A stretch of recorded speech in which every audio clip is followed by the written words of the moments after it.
Assalamualaikum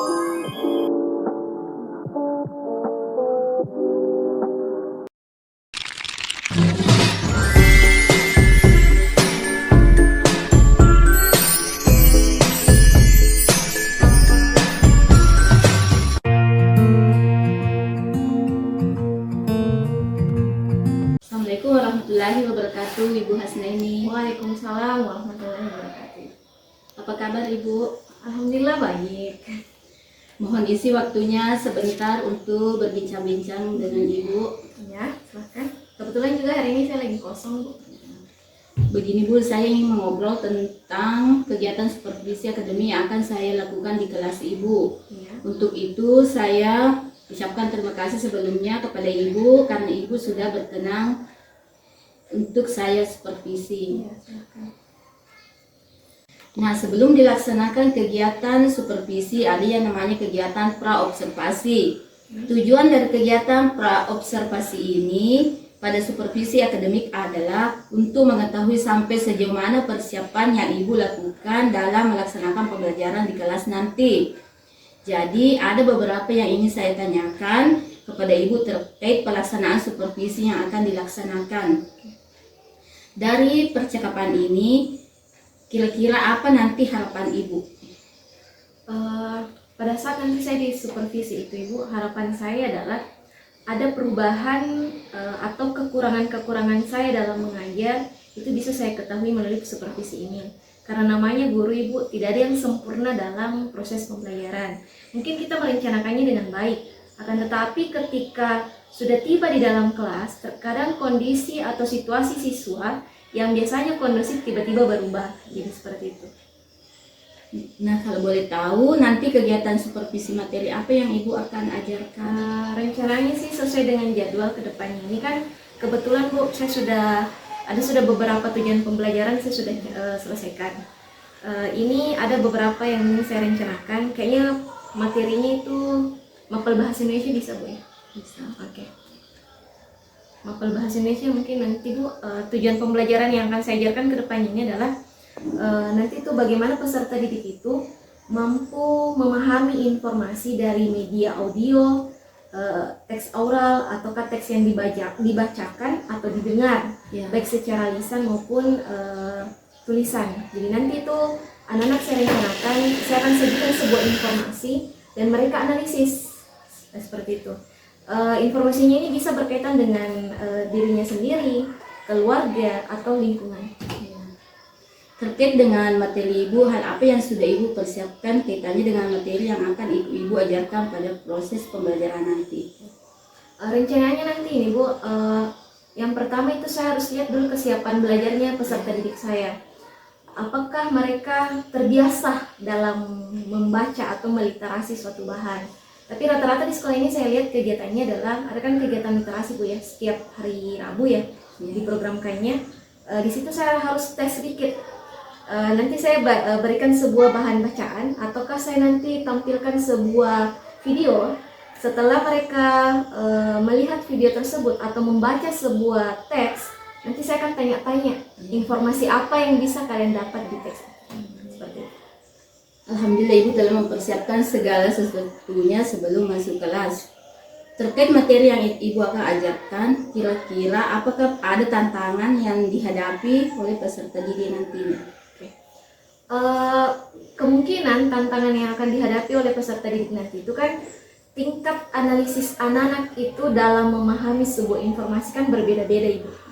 Apalagi kalau misalnya karakteristik siswa saya yang di dalam kelas itu beraneka ragam.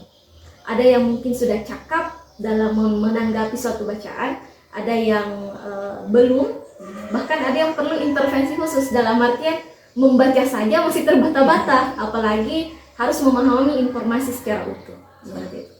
Maaf Ibu, nanti kalau pada saat di kelas, area mana yang Ibu ingin kembangkan dalam proses pembelajaran? Mungkin area yang ingin saya kembangkan adalah pemahaman siswa dalam memahami informasi yang diberikan. Karena sekarang ini, Bu, kita bisa lihat kurangnya pemahaman kita terhadap informasi yang diperoleh itu terkadang memberikan sebuah miskonsepsi. Dan ini yang saya mau tanamkan ke anak-anak saya secara dini, bahwa ketika kita mendapatkan informasi itu harus ditelaah, jangan hanya sekali mendengar, sekali melihat, karena nanti ini bisa menjadi miskonsepsi nanti di masyarakat. Jadi dari sejak dini ini anak-anak saya ingin tanamkan bahwa ketika kita mendapatkan informasi, jangan langsung disebar, tapi ditelaah dulu kebenarannya atau kevalidan dari informasi yang didapat. Seperti itu. Ya, alhamdulillah bagus sekali strategi yang Ibu persiapkan. Sangat detail apa yang Ibu sampaikan. Dari proses persiapan yang Ibu lakukan, kira-kira masih ada persiapan yang kurang? Kemungkinan persiapannya nanti mungkin minusnya aja adalah waktu yang dibutuhkan, karena jangan sampai misalnya Ibu, terkadang kan kita ini kalau ngajar terbatas waktu ya, kadang kita masih mau menyampaikan materi, masih banyak langkah-langkah yang ingin kita lakukan, tapi kok tiba-tiba waktunya habis aja gitu. Jadi mungkin manajemen waktunya yang mungkin harus saya perbaiki nanti, seperti itu. Nah, sekarang bagaimana perasaan Ibu setelah menceritakan proses persiapan pembelajaran Ibu nanti? Sangat bahagia dan senang sebenarnya Ibu. Dengan supervisi ini, rencana supervisi ini, kesiapan saya nanti ke depannya itu akan lebih baik lagi menghadapi peserta didik dengan memperhatikan resiko-resiko nanti, bilang apakah yang harus saya tayangkan, kemudian bagaimana memanajemen waktu dengan baik supaya nanti tujuan pembelajaran yang ingin saya sampaikan itu tersampaikan, seperti itu. Alhamdulillah, semoga proses pembelajaran Ibu nanti dapat berjalan dengan lancar dan tujuan pembelajaran dapat tercapai. Baik Bu, terima kasih atas waktunya pada kegiatan pra-observasi ini. Saya juga lebih bersemangat untuk melihat proses pembelajaran yang Ibu akan laksanakan di kelas. Sekali lagi terima kasih atas waktunya Bu. Sama-sama.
waktunya.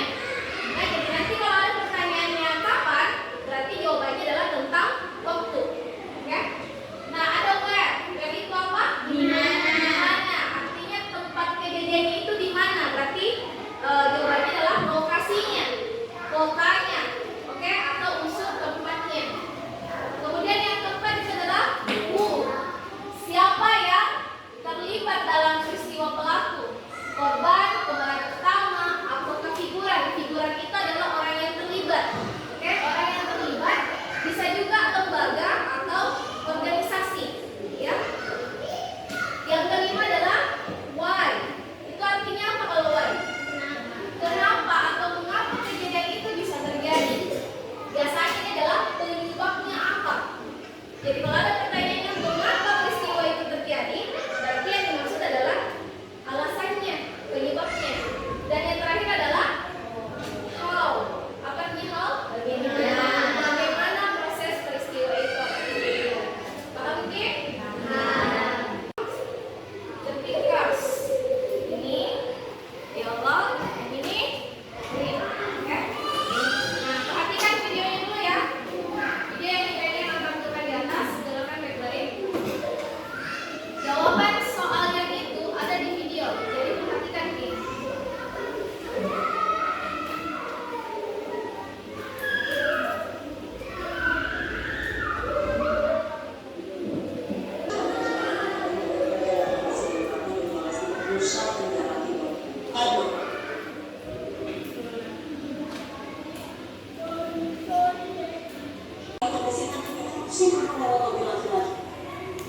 Kita masih para pengungsi yang terdampak pengungsi, kami akan ada tergabung dengan mereka yang mengungsi yang berada di Sulawesi Timur, Nusa Tenggara Timur. Atau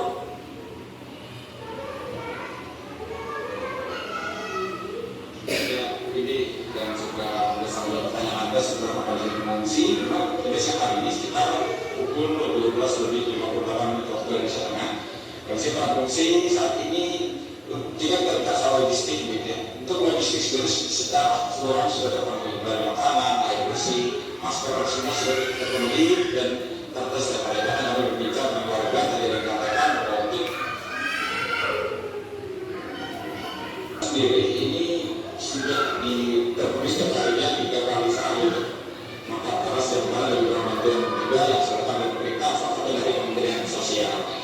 Dan memang untuk kondisi masyarakat sendiri untuk tinggal karena ini di SMA Negeri 1 di TNA, artinya beberapa ini tinggal di dalam ruang-ruang kelas begitu, karena ada beberapa kelas yang digunakan baik untuk ruang bersama tidur maupun juga ruang untuk pemeriksaan kesehatan. Juga untuk masyarakat bersih ada beberapa kamar mandi dan toilet yang bisa digunakan oleh masyarakat dan pengungsi maupun juga kami awak media yang berada di SMA Negeri 1 di TNA dan jaraknya kurang lebih sekitar 28 sampai 30 km dari kawasan Gunung Lewodowi laki-laki di Sika di Flores Timur, Nusa Tenggara Timur dan Menang. Dan dari hasil perbincangan kami yang meninjau langsung kepada masyarakat di sini, memang mereka menyampaikan beberapa aspirasi dan mereka secara struktural maupun mereka yang berwira swasta di sekitar di kami dan ke Lewodowi di kawasan gunung yang kemarin mengalami erupsi hingga pagi hari ini dan memang jika perkembangan sendiri untuk pantauan kami berkat beberapa kami ini memang terlihat bagaimana kondisi daripada gunung Lewodowi sendiri dan memang siapa dan memang kita dapat selama ini sudah dari keterangan kami sendiri erupsi sendiri sudah berkurang jika dibandingkan dengan beberapa jam yang lalu yang terus-menerus menimbulkan asap hingga ketinggian mencapai 5.000 meter di atas permukaan puncak atau mencapai lebih dari 6.000 meter di atas permukaan laut. Itu pada yang disebutkan juga tadi ada asap abu vulkanik yang berwarna abu-abu coklat pekat begitu yang terus menimbulkan arah di laki-laki sebenarnya. Ada yang fokus nanti di sini. Ada yang fokus di sini. Ada yang fokus di bagian B. Baru nanti C-nya masuk.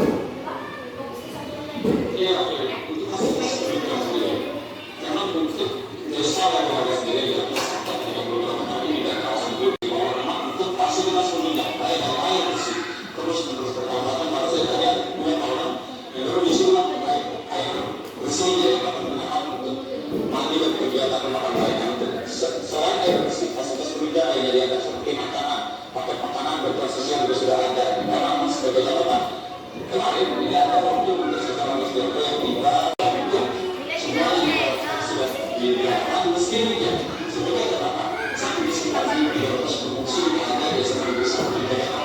Jadi namun memang tadi bisa juga bisa sendiri bahwa dari beberapa posko ini adalah berhasil evakuasi lebih dengan kawasan gunung seperti kecamatan Bulan untuk kecamatan Bulan kita yang dapat lebih tiga dengan kecamatan di daerah di Flores dulu di Nusa Tenggara dan beberapa masyarakat sampai di hari terdapat sendiri yang berkecamatan dan juga berfungsinya seperti apa pembangunan berikutnya untuk tentunya yang berbicara secara spesifik tentang masuk mereka terdapat baik secara pekerjaan struktural maupun lapangan pekerjaan yang non struktural seperti ada yang swasta juga kan juga mereka menyatakan beberapa pesan mereka dan mengharapkan berdasarkan data dari misalnya radius berapa. Boleh, ini salah satu informasi lain. Ada kan pertanyaan apa informasi lain? Di pertanyaan nomor 3 itu temukanlah informasi lain yang tokoh penting nggak yang di atas ini? Nah, itu untuk nomor 3. Itu bisa ditulis. Nah, siapa yang mau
buat saya Ibu Hasnaini SPDGM.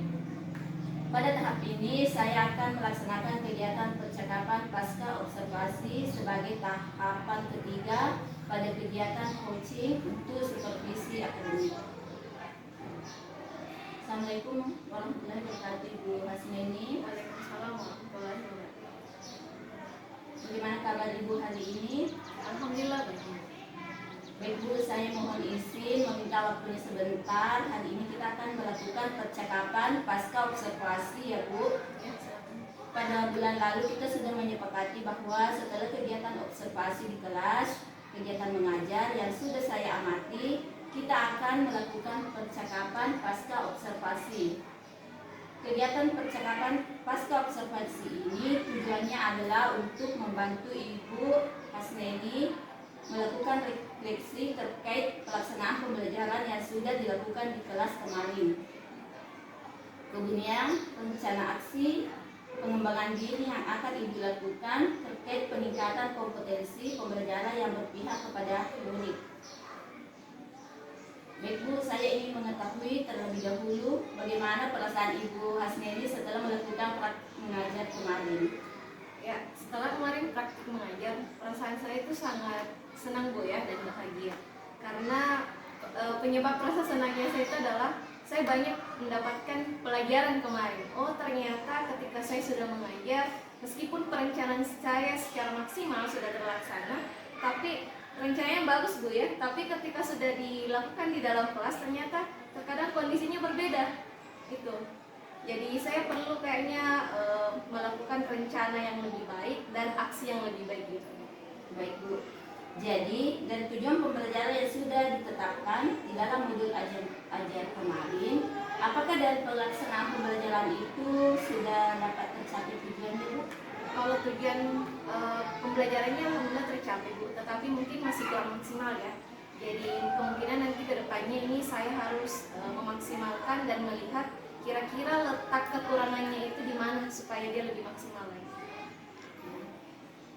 Jadi Ibu Hasnaini merasa pencapaiannya pada hari itu sekitar berapa persen? Kalau saya bilang 100% nggak mungkin Bu ya, karena kesempurnaan itu hanya milik Allah. Kalau saya rentangkan itu sekitar 80 lah sampai 90% keberhasilannya.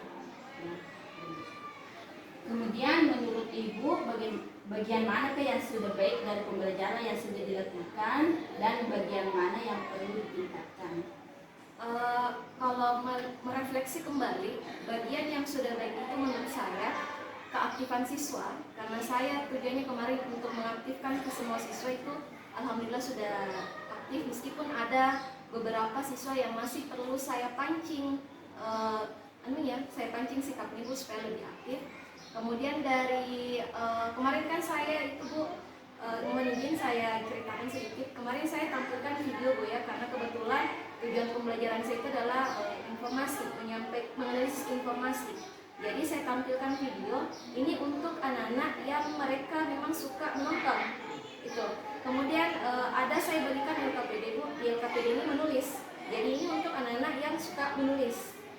Kemudian saya lakukan penempelan jawaban ketika anak sudah mengerjakan, dia menempelkan di kertas plano ya, mohon maaf.